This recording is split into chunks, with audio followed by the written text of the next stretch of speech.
Hello students, সবাই ভালো আছো তো? আচ্ছা, আজকে আমরা ট্রিট ফর মসকিটো ইভিএস এর চ্যাপ্টার আমরা আলোচনা করব।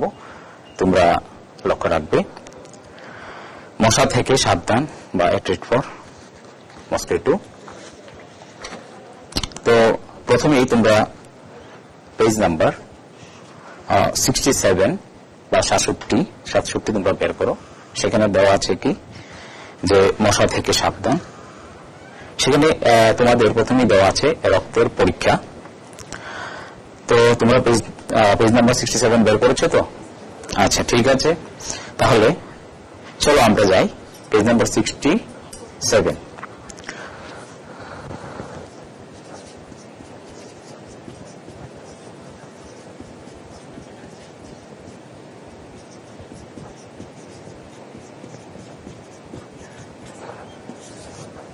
মশা থেকে সাবধান। তো তোমরা প্রথমে একটি রক্তের পরীক্ষা এখানে দেওয়া আছে তোমাদের বইয়ে। অনেকদিন পর রজত আজ স্কুলে, বেশ কিছুদিন স্কুলে অনুপস্থিত ছিল। তুমি এখন কেমন আছো? আরতি জিজ্ঞেস করলো। তো নমিতা, রজত, পূজা, আরতি। নমিতা, রজত আর হচ্ছে পূজা আর আরতি।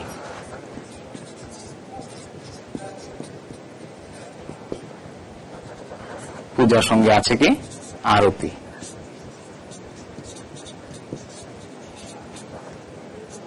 ঠিক আছে, তো দেখে নাও নমিতা, রজত আর পূজা, আরতি। ঠিক আছে, তারা একজন আরেকজনকে জিজ্ঞাসা করছে, একজন ফ্রেন্ডকে আরেকজন, যে অনেকদিন পর রজত স্কুলে আজ আসলি, তো বেশ কিছুদিন স্কুলে অনুপস্থিত ছিলি কেন?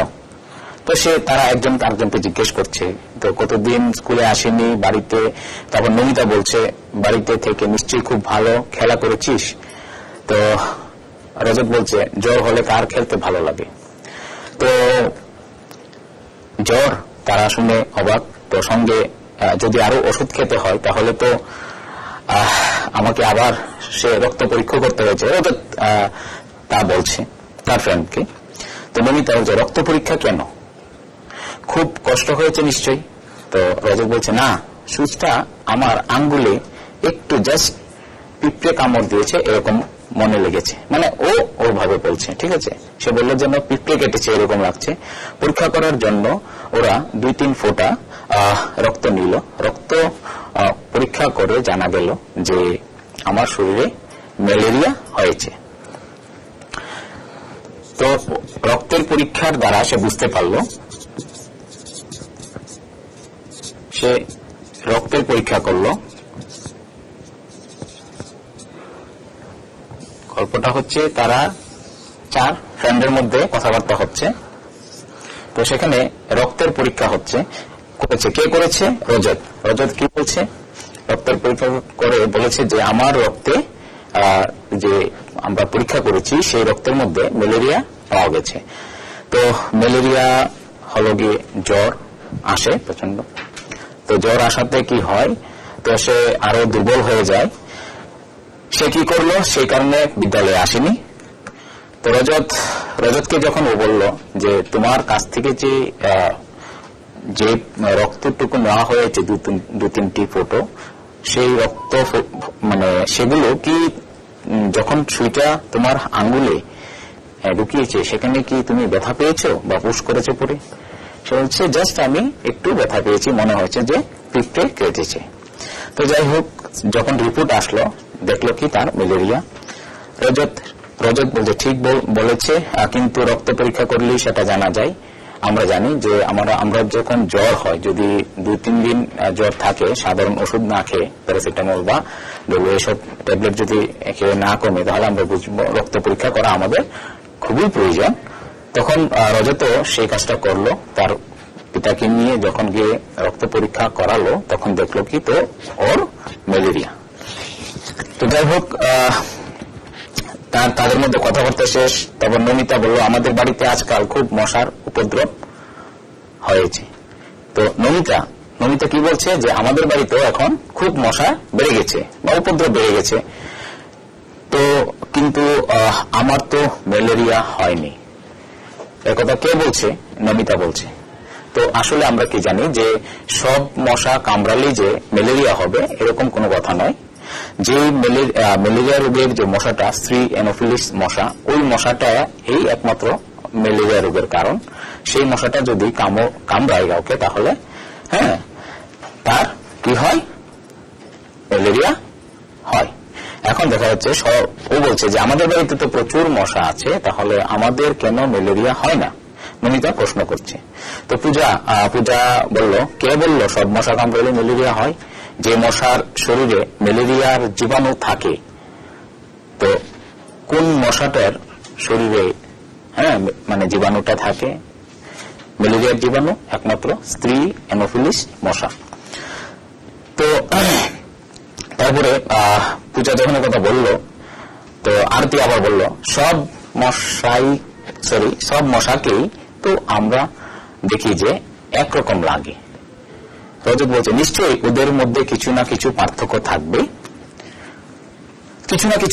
থাকবে, সে বলেছে। তো তোমরা যখন তাদের মধ্যে এই কথাবার্তা চলছে, তো সে বলল যে আসলে যে প্রথম যে রজত বলেছিল ওকে যে রক্ত পরীক্ষা করেছে, তারপর সুই দিয়ে রক্ত নিয়েছে, তারপর পরীক্ষা করেছে, তারপর বলল যে সে পরীক্ষার রিপোর্টে কি আসলো, ম্যালেরিয়া ধরা পড়েছে। তারপর রজত বলছে আরতি বলছে যে সব মশা কামড়ালে কি হয়? বলল যে না, সব মশা কামড়ালে হয় না, একমাত্র স্ত্রী অ্যানোফিলিস মশা কামড়ালেই হয়। তো এইভাবে ওদের মধ্যে কথাবার্তা চলছে। তো যাই হোক, রজত আর তাদের মধ্যে যে কথা হচ্ছিল তাদের মধ্যে, তো এর মধ্যে আমরা একটা ছবি দেখব যে রক্তের পরীক্ষাটা আমরা করতে গেলে কিভাবে আমাদের শরীর থেকে রক্তটা নেওয়া হয়। এই দেখে নাও, এখানে হাতের থেকে প্রথম মশাটা হাতে কামড় দিয়েছে, দেখে নাও হাতের মধ্যে একটা মশা বসে আছে। তারপর এখান থেকে আমাদের সুই দিয়ে রক্ত নেওয়া হলো। রক্ত নিয়ে সেটাকে কাচের মধ্যে বা স্লাইড বলতে পারি আমরা, কাচের স্লাইডের রক্তটা নিয়ে লাগিয়ে সেটাকে অণুবীক্ষণ যন্ত্রের মাধ্যমে পরীক্ষা করা হয়। ঠিক আছে, তো এটা রক্তের পরীক্ষা কিভাবে হয় সেটা দেখালাম আমরা। এখন আমরা চলে যাব এর পরের পৃষ্ঠায়। এখানে দেখো তোমরা দেওয়া আছে যে পূজা মশা যেখানে কামড়াচ্ছে বা কামড়েছে ওরা কি সে জায়গায় থেকে রক্ত নিয়েছে? বলেছে যে যেখানে মশাটা কামড় দিয়েছিল, ধরে নাও এখানে, তো এখান থেকে কি রক্তটা নিয়েছে? এই কথাটা পূজা জিজ্ঞাসা করলো। রজত বলল মোটেই না, আমি কি করে জানবো বলো কখন এবং কোথায় আমার মশা কামড়েছে? এখন যদি আমি শুয়ে থাকি তাহলে আমার হাতের কোন জায়গায় মশা কামড়িয়েছে সেটা আমি বলতে পারবো না। ঠিক আছে, যদি আমার হাত ফুলে থাকে মশার কামড়ে, তাহলে আমি বলতে পারবো, কিন্তু যদি না ফুলে থাকে তাহলে আমি বলতে পারবো না। তো যাই হোক, সে বললো যে আমি কিভাবে বলবো যে আমার মশা আমার শরীরে বা হাতে মশাটা কোন জায়গায় কামড় দিয়েছে? রজত মোটেই না বলল। যাই হোক, পূজা তখন রিপ্লাই করলো যে রক্ত পরীক্ষা করে ওরা কি দেখে বা বুঝতে পারলো? তোমার ম্যালেরিয়া হয়েছে? তোমার কি মনে হয় রক্তে ডাক্তারবাবু সেরকম কিছু দেখেছেন? পূজা বলল। তো এখানে কিছু খুঁজে বের করো, তোমাদের বইয়ে দেওয়া আছে প্রশ্ন। এমন কাউকে কি তুমি চেনো যার ম্যালেরিয়া হয়েছে? তখন সে উত্তরে বলল, হ্যাঁ, আমার বন্ধুরই হয়েছে। এখন তোমার বন্ধুর, এখন আমি যদি তোমাকে প্রশ্ন করি, তুমি তোমাদের কেউ পরিচিত, তোমার বন্ধু বান্ধব, দিদি দাদা বা কারোর ম্যালেরিয়া হয়েছে কি? যদি হয়ে থাকে তাহলে বলবে বা এখানে লিখবে হ্যাঁ, আর যদি না হয়ে থাকে তাহলে না লিখো, এবং বলেছে কার হয়েছে তুমি তাকে চিনো, যদি তোমার দাদা হয়ে থাকে তাহলে তুমি লিখবে দাদার, দিদির হলে দিদির লিখবে, যার হয়েছে যদি তুমি তাকে চিনো তার সঙ্গে তোমার সম্পর্ক কি সে সম্পর্কটা লিখবে। তারপর বলছে কি কি উপসর্গ দেখে ওরা বুঝতে পেরেছিল যে ম্যালেরিয়া হয়েছে। তো রক্ত পরীক্ষার মাধ্যমে, ঠিক আছে, বলছে কি রক্ত পরীক্ষার মাধ্যমে। তো আমরা একটু আগে রক্ত নিয়েছে এবং রক্ত নেওয়ার পর সেটা কাচের স্লাইডে রক্তটা আঙুল থেকে এভাবে লাগিয়ে নেওয়া হয়। তো তোমরা একটা ছবির মাধ্যমে দেখতে পাবে, সেই কাচের ছবিটা দেখো, যে দেখে নাও, তোমাদের বইও আছে এটা। এই আঙ্গুলের যে রক্তটা সেটাকে এই কাচের স্লাইড দিয়ে কাচটার মধ্যে রক্তটাকে লাগাচ্ছে। বুঝতে পেরেছ? তারপর এটা নিয়ে আবার পাশে দেখো ডাক্তারের ছবি আছে, সেখানে অণুবীক্ষণ যন্ত্রের সাহায্যে সেই স্লাইডটা পরীক্ষা করা হয়। পরীক্ষার মাধ্যমে যে ছোট বস্তু, এটাকে দেখো আমরা অণুবীক্ষণ যে যন্ত্রটা, সেই যন্ত্রের মাধ্যমে কোন ছোট জিনিস যেটা নর্মাল আমরা দেখি সেটাকে অণুবীক্ষণ যন্ত্রের সাহায্যে যদি আমরা দেখি সেটা 1000 গুণ বেশি বড় দেখায়, 1000 গুণ বেশি বড় দেখায়। ঠিক আছে, তাহলে তোমরা বুঝতে পেরেছো, তাহলে খালি চোখে সেই জীবাণুটাকে আমরা দেখি না, একমাত্র অণুবীক্ষণ যন্ত্রের সাহায্যে সেই জীবাণুটা দেখা যায়। কারণ কি, অণুবীক্ষণ যন্ত্রের মাধ্যমে কোনো জীবাণু বা কোনো বস্তুকে আমরা নরমাল থেকে 1000 গুণ বড় আমরা দেখতে পাই। ঠিক আছে, তারপর নেক্সট আমরা চলে যাচ্ছি যে পূজা মশা যেখানে কামড়েছে সে যখন বলল, তখন সে কি বলেছে যে তুমি কি সেই জায়গাটায় চিনেছো? বলছে না, মোটেই নয়, সেই জায়গা থেকে রক্ত নিয়েছে নাকি আমি জানি না, কারণ আমি জানিও না সেটা আমার মশা কোন জায়গায় কামড়িয়েছে, তাহলে আমি কি করে বলবো? তখন পূজা বলে রক্ত পরীক্ষা করে ওরা বুঝতে পারলো। যাই হোক, আমরা চলে যাচ্ছি নেক্সট। দেখো কি কি উপসর্গ দেখে বুঝতে পারলে ম্যালেরিয়া হয়েছিল। তো রক্ত পরীক্ষা, তো রক্ত পরীক্ষাটা কিভাবে করা হয় জাস্ট আমরা একটা ছবি দেখালাম। তো রক্ত পরীক্ষার মাধ্যমে কি কি উপসর্গের মাধ্যমে বলেছে। ঠিক আছে, রক্ত পরীক্ষার মাধ্যমে আমরা তো জানি যে ম্যালেরিয়া হয়েছে। তাছাড়া আমাদের শরীরে প্রচন্ড জ্বর আসে, শরীর শীত করে কাঁপুনি দেয় এবং শরীর ভীষণ দুর্বল হয়ে পড়ে। ঠিক আছে, কি কি উপসর্গ, আমি প্রশ্নটা লিখছি এখানে, কি কি উপসর্গ দেখে ওরা বুঝতে পেরেছিল যে ম্যালেরিয়া হয়েছে।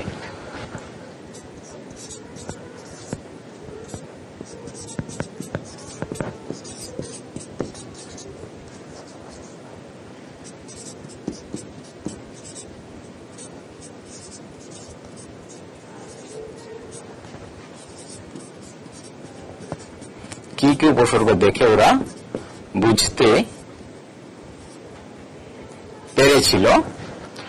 বুঝতে পেরেছিল যে ম্যালেরিয়া হয়েছে।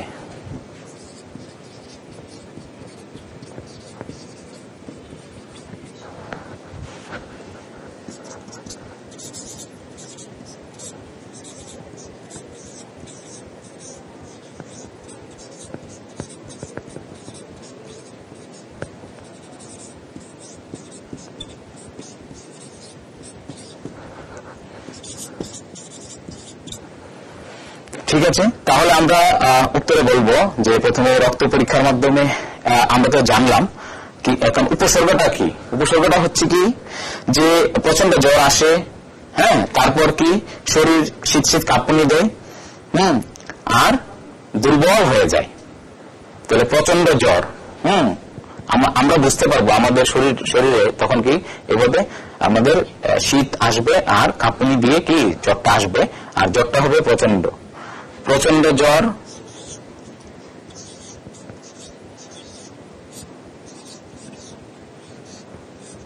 প্রচন্ড জ্বর, জ্বরের পরে লিখো শরীর শীত,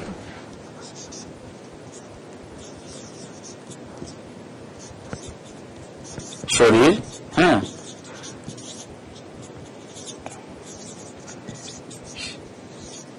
শীত করে কাঁপা। হ্যাঁ,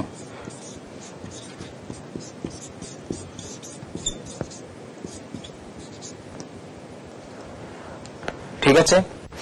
এবং আর কি, আর আমাদের লিখতে হবে এখানে যে শরীর ভীষণ দুর্বল এবং দুর্বল হয়ে শরীর দুর্বল লাগা এবং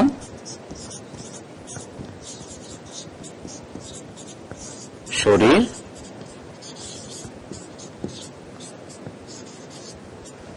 দুর্বল হয়ে পড়ে।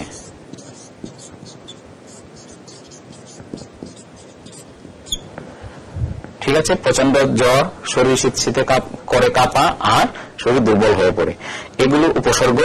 আচ্ছা, এখন আমরা কিভাবে বুঝতে পারবো যে আমার ম্যালেরিয়া হয়েছে? তখন আমরা বলবো যে রক্ত পরীক্ষার মাধ্যমে। আমরা যদি লিখি যে রক্ত পরীক্ষার মাধ্যমে আমরা বুঝতে পারি।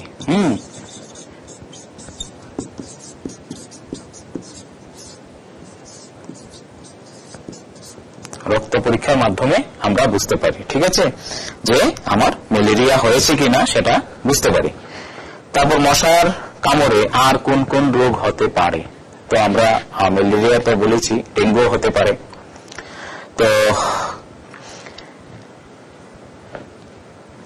যে ডেঙ্গু যেটা আমরা তো একটু আগে জানলাম যে ম্যালেরিয়া যেটা হয়েছে সেটা স্ত্রী এনোফিলিস মশার কারণে, আর ডেঙ্গু হচ্ছে এডিস এজিপ্টাই মশা জাতীয় মশাই, সেই জাতীয় মশার কারণে ডেঙ্গু হয়।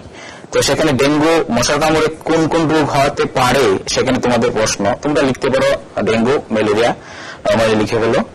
আর ম্যালেরিয়া কোন ঋতুতে সবচেয়ে বেশি হয়?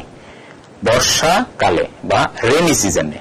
বর্ষাকালে কেন? কারণ আমাদের বর্ষাকালে বৃষ্টি হয় আর আমাদের আশেপাশে যে গর্তগুলো বা ড্রেন ব্লকেজ থাকে সেগুলোতে জল জমে। হ্যাঁ, সেই জলে মশা ডিম পারে বা ব্রিডিং হয় মশার, ঠিক আছে। তখন সেই ডিমগুলো থেকে যখন নতুন মশার জন্ম নেয় তখন আমাদের কি হয়? হ্যাঁ, মশার উপদ্রবটা বেড়ে যায়। তারপর এই মশাগুলো আমাদের ঘরে প্রবেশ করে আমাদেরকে কামড়ায়, ঠিক আছে, বা বাইরে গেলেও কামড়ায়। তো কোন ঋতুতে? তা আমরা বলবো বর্ষা ঋতুতে বা রেইনি সিজনে, ঠিক আছে। আচ্ছা, মশার কামড় থেকে বাঁচতে তুমি কি কি ব্যবস্থা নেবে? নেক্সট কোশ্চেন হচ্ছে যে মশার কামড় থেকে বাঁচতে তুমি বাড়িতে কি কি ব্যবস্থা নেবে? তো আমরা মশার কামড় থেকে যদি বাঁচি তাহলে কি কি ব্যবস্থা নেব? আচ্ছা, এটা আমরা মুছে ফেলছি, হয়েছে বোধহয়। আচ্ছা, এখন মশার উপদ্রব থেকে আমাদের বাঁচতে হবে বা মশার হাত থেকে আমাদেরকে বাঁচতে হবে। এখন কি কি উপায় আমরা বাঁচব? প্রথমে আমরা যে বাড়ির আশেপাশে যেন জল জমে না থাকে সেদিকে আমাদের লক্ষ্য রাখতে হবে। আর আমাদের বাড়ির আশেপাশে যদি কোনো প্লাস্টিকের বালতি, ভাঙা বালতি বা টায়ার, গাড়ির টায়ার বা বাইকের টায়ার এগুলো পড়ে থাকে, এগুলোর মধ্যে কিন্তু জল জমে। হ্যাঁ, সেই অনেকদিন জলটা থাকার ফলে কি হয়? সেখানে মশার ডিম পাড়ে। ডিম পাড়ার ফলে সেখানে আবার এই ডিমগুলো থেকে আবার নতুন মশার জন্ম নেই। তো ওইখানে যাতে জল না জমে থাকে আশেপাশে কোনো গর্তে আমাদের বাড়ির, অথবা যে প্লাস্টিক বালতি হোক বা প্লাস্টিক জাতীয় কোনো পট হোক, সেগুলো ভাঙাচোরা যেগুলো আছে সেগুলো যেন বাড়ির আশেপাশে না থাকে। সেগুলো এটা আমাদের দায়িত্ব, আমাদের বাড়ির দায়িত্বটা আমাদেরকেই নিতে হবে। তাহলে আমরা প্রথম পয়েন্টে আমরা লিখব বাড়ির আশপাশ পরিষ্কার রাখা এবং জল জমতে না দেওয়া, ঠিক আছে। আচ্ছা, আরেকটা হচ্ছে যে গর্তগুলি আমরা ভরাট করে রাখবো। আমাদের বাড়ির পাশে যদি কোনো গর্ত থাকে সেই গর্তটাকেও আমরা মাটি দিয়ে ভরে দেব। নেক্সট হচ্ছে জলের পাত্র, কুলার বা জলের ট্যাঙ্ক পরিষ্কার রাখা। প্রতি সপ্তাহে এদের পরিষ্কার রাখতে হবে। এবার যে জলের ট্যাঙ্ক আছে, তারপরে জলের পাত্র যেগুলোতে আমরা জল জমিয়ে রাখি ব্যবহারের জন্য, সেগুলো সপ্তাহে আমাদের পরিষ্কার করতে হবে। তারপর বলছে একবার শুকিয়ে নেবে সেই পাত্রগুলোকে জল সবটা ঢেলে সপ্তাহে পরে যখন আমরা পরিষ্কার করব, এক সপ্তাহ পর পর সেই ক্ষেত্রে রোদে দিয়ে সেই পাত্রটাকে শুকিয়ে নিতে হবে। নেক্সট হচ্ছে মশা থেকে আত্মরক্ষার মশারি, মানে আমরা আমাদের নিজেকে সেভ করার জন্য মশারি ব্যবহার অবশ্যই আমরা করি বাড়িতে। তারপর যদিও কেউ না করে থাকো, করবে। তাছাড়া যদি মশারি ব্যবহার না করো, অবশ্যই যেন আমরা সেই মশার লিকুইড আমরা ঘরে ব্যবহার অবশ্যই করতে হবে। নেক্সট সবচেয়ে বেস্ট কিন্তু মশারি যেটা আমরা ব্যবহার করি ঘরে, ঠিক আছে। তাছাড়া হচ্ছে যে গর্তে জমা জলে কেরোসিন ঢেলে দেব। এবার যদি কোনো গর্ত আছে যেটা খুবই নোংরা বা নামতে ইচ্ছা করে না, বা এটা পরিষ্কার করার তোমার বাড়িতে কেউ নেই, তখন তুমি কি করবে, সেখানে কেরোসিন ঢেলে দিতে পারো। তারপর একজনকে ডেকে এনে সেটা পরিষ্কার করে নিতে পারো। নেক্সট হচ্ছে মশার কয়েল ব্যবহার করতে পারো, তবে সেটা লিকুইডটা ভালো হয়। তো যাই হোক, আমরা মশার উপদ্রব থেকে বাঁচার জন্য কি কি ব্যবস্থা আমাদের বাড়িতে করতে পারি তা আমরা আলোচনা করলাম। এখন নেক্সট কোয়েশ্চেন তুমি আননি, ঠিক আছে, আমাদের এটা ছিল লাস্ট কোয়েশ্চেন যে মশার কামড় থেকে বাঁচতে বাড়িতে তুমি কি কি ব্যবস্থা নেবে। তারপরের পেজে আমরা চলে যাব। এখন সেখানে একটি ছবি দেওয়া আছে যে রজতের জ্বর হয়েছে, তো কিভাবে সে প্রুফ পেল। তো সেখানে ক্লিনিক্যাল প্যাথোলজি রিপোর্ট, সেখানে তোমাদের পেজ নাম্বার 67 দেওয়া আছে একটা। দেখো, রজতের যে ল্যাবে উনি সে পরীক্ষা করেছিল কি তার রক্তটা, সেই ক্লিনিক্যাল প্যাথোলজির রিপোর্ট দিয়েছে রজতের নামে, দিয়েছে যে রক্তে ম্যালেরিয়ার জীবাণু পাওয়া গেছে, যে রজতের রক্তে কি পাওয়া গেছে, ম্যালেরিয়ার জীবাণু। এটা একটা ছবি দেওয়া আছে তোমাদের বইয়ে, তোমরা দেখে নেবে। এখন তার পাশে দেওয়া আছে যে ম্যালেরিয়ার ঔষধ। তো ম্যালেরিয়া তো হয়েছে, তো তাকে তো সেই ম্যালেরিয়া থেকে বাঁচাতে হবে। তো সেই ম্যালেরিয়া থেকে বাঁচার জন্য আমাদের ওষুধ খেতে হবে। সেই ওষুধটার নাম কি?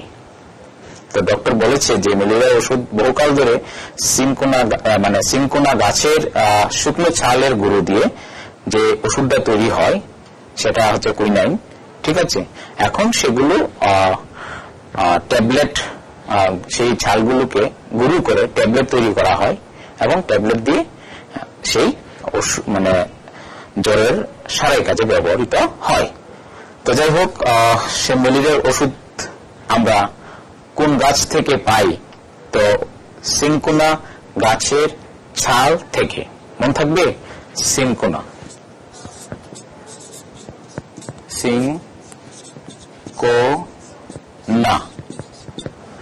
ওকে, সিনকোনা গাছের কি ছাল থেকে।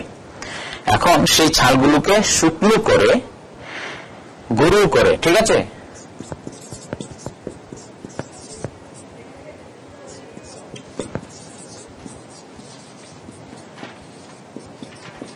ছাল থেকে ওষুধটা তৈরি হয়, এবং সেটা এখন ট্যাবলেট হিসেবে আমরা ব্যবহার করি। তো যাই হোক, সেটা তোমাদের বইয়ে দেওয়া আছে সেখানে। তারপর হচ্ছে রক্তাল্পতা। তারপরে আমরা যাব যে রক্তাল্পতা। এখন রক্তাল্পতা আসলে রক্তের অল্পতা।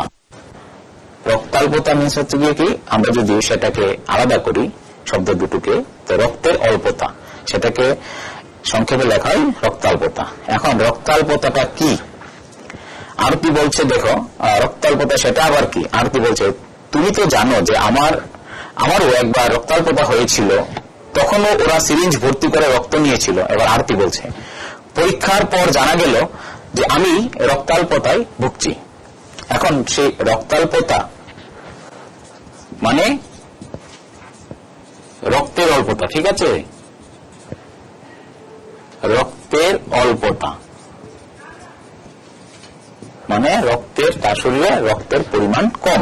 ঠিক আছে, এখন আরতি বলছে যে আমারও একবার হয়েছিল, তো আমার শরীর থেকে রক্ত নিয়েছে সিরিঞ্জ ভর্তি করে, পরীক্ষার পর জানা গেল যে আমি রক্তাল্পতায় ভুগছি। এখন রজত বলছে এটা আবার কোন রোগ? আরতি বলছে ডাক্তারবাবু বললেন আমার রক্তে হিমোগ্লোবিন কম আছে। ডাক্তারবাবু আমাকে শক্তিবর্ধক ওষুধ খেতে বললেন। তিনি এটাও বললেন যে আমি যেন এখন থেকে গুড়, আমলকি, সবুজ শাকসবজি এগুলো খাই বেশি করে, এগুলোতে প্রচুর পরিমাণ আয়রন আছে যা আমাদের হিমোগ্লোবিনকে বাড়াতে সাহায্য করে। এখন আরতি কথা বলছে, তো আমরা যদি বলি যে আসলে হিমোগ্লোবিনটা কি, তো আমরা জানি যে রক্তাল্পতা রোগটা কিসের জন্য হয়? রক্তের অভাবের জন্য। দ্যাট মিনস এখন হিমোগ্লোবিন কম থাকার জন্য। এখন হিমোগ্লোবিনটা কি? হিমোগ্লোবিনটা হচ্ছে গিয়ে কি যে এটা রক্তের রং যে লাল, সেই লাল রঞ্জক পদার্থটাই হলো গিয়ে হিমোগ্লোবিন। এটি এক প্রকার প্রোটিন সংযুক্ত এবং এর প্রধান দুটি উপাদান থাকে। একটা হচ্ছে হিম বা আয়রন, যা আমাদের শরীরে 4% থাকার কথা, এবং হিমোগ্লোবিন বা হিস্টোন যেটা সেটা প্রোটিন, সেটা 96% থাকে। তো এটা হচ্ছে গিয়ে কি হিমোগ্লোবিন। তো এই হিমোগ্লোবিন কম থাকার কারণে আমাদের রক্তাল্পতা রোগ হয়। আচ্ছা, নেক্সট হচ্ছে গিয়ে কি সেগুলো থেকে, সেই রোগটার হাত থেকে বাঁচতে গেলে আমাকে প্রচুর পরিমাণে কি খেতে হবে? আমাকে সবুজ শাকসবজি, আমলকি, গুড় এগুলো খেতে হবে। পূজা বলছে আমাদের শরীরে লোহার প্রয়োজন কেন? তো ও বলছে যে আয়রন বলতে সেই লোহার প্রয়োজন কেন? তো নমিতা বলছে আরে এই ব্যাপারে গতকাল খবরের কাগজে কিছু লেখা ছাপাছাপি হয়েছিল। তো রজত বলছে হাসতে হাসতে, তাহলে তুমি কি লোহা খাও? তো তাই তো। আর থামো তো, এইসব চাবিগুলো যে লোহা দিয়ে বানানো হয়েছে ওটা ওরকম লোহা নয়। আমি জানি না ওটা ঠিক কি ছিল, কিন্তু প্রচুর শাকসবজি এবং ডাক্তারবাবু যা যা খেতে বলেছিল সেগুলো খাওয়ার পর সত্যি আমার রক্তে হিমোগ্লোবিন বেড়ে গিয়েছিল। একথা কে বলল? আরতি বলল। তো ডাক্তারবাবু ওনাকে আরতিকে বলেছিল যে গুড় খেতে আয়রন বা হিমোগ্লোবিন বাড়ানোর জন্য, আমলকি খেতে আর সবুজ শাকসবজি খেতে, কারণ এগুলোতে প্রচুর পরিমাণে আয়রন থাকে।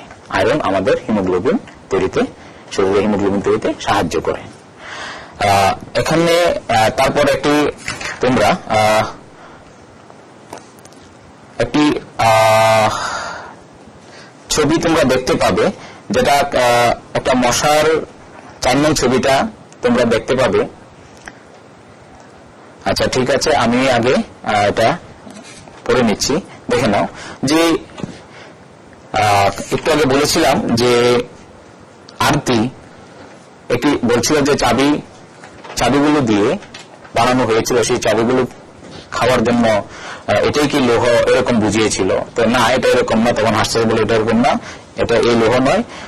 সেটা হচ্ছে যে কি আমরা প্রচুর শাকসবজি খেতে হবে, এবং গুড়, আমলকি এগুলো খেলেই আমাদের হিমোগ্লোবিনের পরিমাণ বেড়ে যাবে। এটাই হলো আয়রন। তো যাই হোক, আমরা এরপরে চলে যাচ্ছি। সেখানে বলেছে যে দিল্লির স্কুলগুলিতে রক্তাল্পতা একটি গভীর সমস্যা। তো এখানে দিল্লির একটা স্কুল, সেখানে একটি সার্ভে হয়েছিল। সেখানে বলছে যে সার্ভের মধ্যে দেখা গেল যে দিল্লির স্কুলগুলিতে রক্তাল্পতার গভীর সমস্যা। তখন 17 নভেম্বর 2007 দিল্লি পুর নিগমের স্কুলগুলি হাজার ছেলে মেয়ে রক্তাল্পতায় ভুগছে, যা ছাত্রছাত্রীদের শারীরিক বিকাশের পাশাপাশি তার মানসিক বিকাশও দৈহিক বিকাশও ঘটে না, মানসিক বিকাশও ঘটে না। তার সম্পূর্ণ যেটা সার্বিক বিকাশ সেটা হয় না, বিশেষ করে যদি সেই রক্তাল্পতায় ভোগে। শরীর যেন ক্রমশ নিস্তেজ হয়ে পড়ে, দুর্বল হয়ে পড়ে। ফলে শ্রেণীকক্ষে যা পড়ানো হয় সেগুলো বুঝতে বা মনে রাখতে সমস্যা হয়। ঠিক আছে, দ্যাট মিনস কি আমাদের শিক্ষাক্ষেত্রে বা আমরা যে পড়াশোনা করি সেই পড়াশোনার ক্ষেত্রে বিশাল বড় একটাকে আঘাত আনে আমাদের উপর। কিসের অভাবে? সেই রক্তের অভাবে। তো স্কুলগুলিতে ছাত্রদের নিয়মিত স্বাস্থ্য পরীক্ষার ব্যবস্থা করা হয়েছে। প্রত্যেকের জন্য আলাদা স্বাস্থ্য পত্রের ব্যবস্থা করা হয়েছে, নিয়মিত এগুলো পরীক্ষা নিরীক্ষা করা হয় এবং রক্তাল্পতাতে যারা ভুগছে এমন ছাত্রছাত্রীদেরকে ট্যাবলেট দেওয়া হয়। কিসের ট্যাবলেট? Iron tablet. তোমাদের স্কুলেও কিন্তু আয়রন ট্যাবলেট খাওয়ানো হয় প্রতি সপ্তাহে একবার।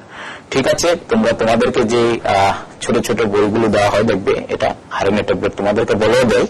হ্যাঁ, তোমরা সেটা খাও। হ্যাঁ, প্রত্যেক সপ্তাহে একবার তোমরা বিদ্যালয়ে খাও। ঠিক আছে, সেটাই আয়রন ট্যাবলেট। ওকে, তারপর সেখানে তোমাদের আরতির নামে একটা ক্লিনিক্যাল যে প্যাথোলজি রিপোর্ট, সেই রিপোর্টটা দিয়েছিল পেজ নাম্বার 70-তে। ঠিক আছে, তো তোমরা অনুবীক্ষণ যন্ত্রের সাহায্যে সেটা রক্তের পরীক্ষা, এটা কিছুক্ষণ আগে আমরা পড়েছি। নেক্সট ছবিটা দেখতে পাবে, একটি মশা, সেই মশার পরে আরেকটি ছবি দেখতে পাবে। দাদাকে বলবো আমি নেক্সট ছবিটা দেখানোর জন্য, থ্যাংক ইউ। সেখানে দেখে নাও যে ক্লিনিক্যাল প্যাথোলজি রিপোর্ট, হ্যাঁ, সেই রিপোর্টটা দেওয়া আছে। সেখানে যদিও ছোট ছোট করে দেওয়া আছে, তোমরা তোমাদের বইয়ে দেখে নেবে যে নেমের জায়গায় আছে আরতি, তার এজ 12, তারপর সেক্স ফিমেল, তারপর দেওয়া আছে কি তার যে কি হয়েছে, অ্যানিমিয়া হয়েছে। দ্যাট মিনস কি, তার রক্তাল্পতা হয়েছে, মানে তার শরীরে রক্তের অভাব। তো তার হিমোগ্লোবিনের পরিমাণ থাকার কথা শরীরে 12 to 16 গ্রাম পার ডেসিলিটার, কিন্তু সেখানে মাত্র তার আসলো 8 গ্রাম পার ডেসিলিটার। তাহলে তার শরীরে রক্তের অভাব দেখা দিল। তারপর সে যখন ডক্টরের প্রেসক্রিপশন অনুসারে বা তার যে অ্যাডভাইস করেছিল কি কি খাবার জন্য, যখন সে সেই খাবারগুলো খেলো, তারপর আবার যখন পরীক্ষা করলো, তখন তার রক্তের যে হিমোগ্লোবিনের পরিমাণ বের হয়ে গেল 10.5 গ্রাম পার ডেসিলিটার। ওকে, তো নর্মালটা হচ্ছে কি যে 12 to 16, okay, 16 gram per decilitre. এটা যদি হয়, এটা হবে কি নর্মাল, মানে তার শরীরের হিমোগ্লোবিনের পরিমাণ নর্মাল বা স্বাভাবিক আছে। কিন্তু তার পূর্বে ছিল 8 গ্রাম পার ডেসিলিটার। ঠিক আছে, তারপর ডক্টরের আদেশ মতো যা যা বলেছে ওকে, সে সেভাবে চলেছে এবং যা যা খাবারের কথা বলেছে সেগুলো খাওয়ার পর তার হিমোগ্লোবিনের পরিমাণ বেড়ে 10.5 গ্রাম পার ডেসিলিটার হয়ে গেল। দ্যাট মিনস বেড়েছে কতটুকু? 2.5 গ্রাম ডেসিলিটার পার ডেসিলিটার, হ্যাঁ, বেড়েছে, ইনক্রিজ হয়েছে। কার? আরতির। প্রথম ছিল 8, তারপর বেড়ে হয়েছে 10.5, তাহলে কতটুকু বেড়েছে? 2.5 গ্রাম পার ডেসিলিটার বেড়েছে। সেটা তোমরা লক্ষ্য রাখবে এবং এটা আসতে পারে পরীক্ষাতে। সেখানে প্রশ্ন দেওয়া আছে, আরতির রক্ত পরীক্ষার রিপোর্টে অনুসারে আরতির রক্তে কমপক্ষে কতটা হিমোগ্লোবিন থাকার কথা ছিল? তো কতটা হিমোগ্লোবিন? তো হিমোগ্লোবিন থাকার কথা ছিল এটা হচ্ছে কি স্বাভাবিক, নর্মাল। ঠিক আছে, এতটুকু মানে 12 to 16 গ্রাম পার ডেসিলিটার, এটা নর্মাল থাকার কথা ছিল, কিন্তু সেটা নেই। আরতির রক্তে হিমোগ্লোবিন কতটা বেড়েছে, কত সময় লেগেছে? তো বেড়েছে, কতটুকু বেড়েছে? 2.5, এটা কি বেড়েছে। ওকে, 2.5 গ্রাম ডেসিলিটার কিভাবে আমরা বের করলাম? এটা থেকে এটাকে আমরা মাইনাস করে বের করে নিলাম। আগে ছিল 8, এখন হয়েছে 10.5, তাহলে বেড়েছে 2.5 বেড়েছে। নেক্সট কোশ্চেন, কত সময় লেগেছে? তো আমরা জানি আমাদের শরীরে রক্ত বাড়তে বা কম থাকলে, যখন আমরা সঠিক ডক্টরের নির্দেশ অনুসারে চলি, তখন আমাদের মিনিমাম 3 মান্থস সময় লাগে। ঠিক আছে, 3 মান্থস, 3 মাস। খবরের কাগজে প্রতিদিন কি কি সমস্যার কথা বলা হয়েছে যেগুলোর কারণ রক্তাল্পতা। তো বলছে খবরের কাগজের প্রতিবেদনে কি কি সমস্যার কথা বলা হয়েছিল। তো তোমাদের বইয়ে দেওয়া ছিল, ঠিক আছে, সেখানে দেওয়া ছিল কি যে আমাদের খবরের কাগজে দেওয়া হয়েছিল যে যদি কারোর বা কোনো স্টুডেন্ট বা কোনো কেউ যদি কোনো ছাত্রছাত্রী যদি বা কোনো ব্যক্তি যদি রক্তের অভাবে বা রক্তাল্পতা হয়, রক্তের অল্পতা দেখা দেয়, তাহলে তো ওর দৈহিক ভাবে মানসিক ভাবে তার স্বাস্থ্য ভেঙে পড়বে বা স্বাস্থ্যের উন্নতি হবে না, মানে শরীরের বৃদ্ধি হবে না, তারপর শক্তি পাবে না, ফলে তার সেগুলো প্রভাব ফেলবে তার শিক্ষার উপর, মানে সে কিছু পড়া শিখে মনে রাখতে পারবে না। ঠিক আছে, নেক্সট হচ্ছে তুমি বা তোমার পরিবারের কোন সদস্যদের যদি কখনো রক্তের পরীক্ষার প্রয়োজন হয়, তাহলে কি যদি হয়েছিল কিনা, বলছে কি রক্তের পরীক্ষার প্রয়োজন হয়েছিল কিনা, তোমার পরিবারের কোনো একজন সদস্যের রক্তের প্রয়োজন হয়েছিল, যদি হয়ে থাকে কখন হয়েছিল বা কেন হয়েছিল, সেটা তোমরা নিজেরা লিখবে। ঠিক আছে, তোমাদের পিতামাতাকে বলি। ওকে, নেক্সট এর পরের পৃষ্ঠায় চলে যাও, সেখানে দেওয়া আছে রক্ত পরীক্ষা করে কি পাওয়া গেল। রক্ত পরীক্ষা করে ম্যালেরিয়ায়, যে রক্ত পরীক্ষা করে কার রক্তের পরীক্ষা হয়েছিল, আমরা আগেও বলেছিলাম যে ম্যালেরিয়া হয়েছিল কার, রজতের। আচ্ছা, আর রক্তাল্পতায় কে ভুগছিল, আরতি। ঠিক আছে, তো এখন যে রক্তের পরীক্ষা করা হয়েছে আরতির, সে রিপোর্টে কি আসলো যে তার রক্তাল্পতা বা রক্তের অভাব রয়েছে। এখন তোমার স্কুলে কখনো কি স্বাস্থ্য পরীক্ষার করা হয়েছে? হ্যাঁ, তুমি যদি বলো হয়েছে, তাহলে হ্যাঁ হয়েছে। এখন যদি বলো যে ডাক্তারবাবু তোমায় কি বললো, তখন আমাকে বলছে যে আমি ফিট, মানে আমার স্বাস্থ্য ঠিক আছে। তারপর ডাক্তারবাবু বড়দের জিজ্ঞাসা করে জেনে নাও যে কোন খাবারে আয়রন বেশি পরিমাণে থাকে।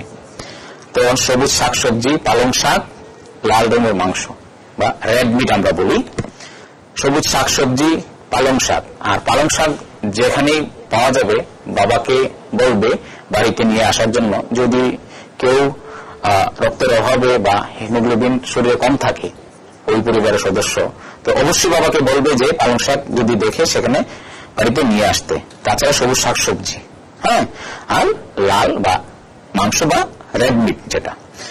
তারপরে তোমরা দেখতে পাবে একটা ছবি, মশার লার্ভা, যে লার্ভা থেকে মশার ডিম, এবং সেই ডিম থেকে মশার জন্ম হয়। দেখে নাও সেই মশার লার্ভাটা, দেখো তোমাদের অনেকটা স্ক্রুর মতো দেখতে, যেগুলো আমাদের টিনের চালে ব্যবহার করা হয়, সেই স্ক্রুটির মতো দেখতে অনেকটা দেখে নাও, সেটা হচ্ছে মশার লার্ভা। সেই লার্ভা জমা জলে সেই লার্ভাগুলো ডিম থেকে লার্ভা হয়, লার্ভা থেকে আস্তে আস্তে মশা তৈরি হয়। ঠিক আছে, তোমরা মশার লার্ভা। এখন বলছে কি যে নমিতা বলছে যে ম্যালেরিয়া সম্পর্কিত একটি পোস্টার কিন্তু আমাদের ক্লাসের বাইরে লাগানো। তো মশার লার্ভা, তো স্বাভাবিক সেই মশার লার্ভাটা যাতে ওই মানে নোংরা জলে সেটা যাতে না হয় সেদিকে আমাদের লক্ষ্য রাখতে হবে। নোংরা জলটা কোথায় জমে, আসলে আমাদের বাড়ির আশেপাশে গর্তে বা কোনো ভাঙাচোরা যে পট আছে প্লাস্টিকের সেগুলো বা টায়ারের জমে থাকে, সেগুলো যাতে না জমে, আর ড্রেনেজ সিস্টেমটা ক্লিয়ার রাখতে হবে। তারপর বলছে কি যে আমরা তোমাদের বলা হয়েছে যে এটার মতো আতস কাছে লার্ভা দেখা যায়, সে আতস কাছ দিয়ে তোমরা সেটা দেখতে পারো। যদি এরকম নোংরা জল থাকে বা কিছু পোকার মতো দেখা যাচ্ছে সেখানে, তোমরা আতস কাছ দিয়ে দেখতে পারো। তারপর নেক্সট আছে যে মাছিরা কোন কোন রোগ ছড়ায়। তো মাছি কোন কোন রোগ ছড়ায়, তো আসলে মাছিরা আমাদের কি নিউমোনিয়া বা রক্তের দূষণ বা পেটের অসুখ বা পেট ব্যথা, কৃমি, আমাশয়, এগুলোর রোগ ছড়ায় মাছিরা। তো মাছিদের হাত থেকেও আমাদের বাঁচতে হবে। ঠিক আছে, তো নেক্সট কিছু কোশ্চেন আছে পেজ নাম্বার 73 তে। কতদিন ধরে তাদেরকে একটা সার্ভে দেওয়া হয়েছিল 2-3 জনের ক্লাসের প্রত্যেককে। বলা হয়েছিল যে তোমরা দল করে ঠিক করে নেবে স্কুলের কোন জায়গায় কারা পর্যবেক্ষণ করবে। পর্যবেক্ষণ স্থল স্কুল আশপাশের যে কোনো জায়গা হতে পারে, বা দলের প্রত্যেক সদস্যকে মনোযোগ সহকারে নিরীক্ষণ করতে হবে। কয়েক ছাত্রদেরকে বলা হয়েছিল যে তোমরা কয়েকটি দলে ভাগ হয়ে যাবে, সেখানে আমাদের স্কুলটা আশেপাশে লক্ষ্য রাখতে, ঠিক আছে, এবং সেগুলো এসে বলবে যে কোন জায়গায় এরকম আছে কিনা। যদি না থাকে তাহলে এটা কার দায়িত্ব পরিষ্কারের, সেটা স্কুল অথরিটির। আমাদের বাড়ি পরিষ্কার রাখার দায়িত্ব সেটা আমাদের, আর ড্রেনেজ সিস্টেম পরিষ্কার রাখা বা ড্রেনগুলোকে পরিষ্কার রাখা সেটা দায়িত্ব হচ্ছে আমাদের পূর্বপুরুষদের। তাহলে আজকে আমরা এখানে শেষ করলাম। আগামী দিন আবার আরেকটি অধ্যায় নিয়ে আমরা তোমাদের সামনে আসবো। আজকে এখানে শেষ। বাস।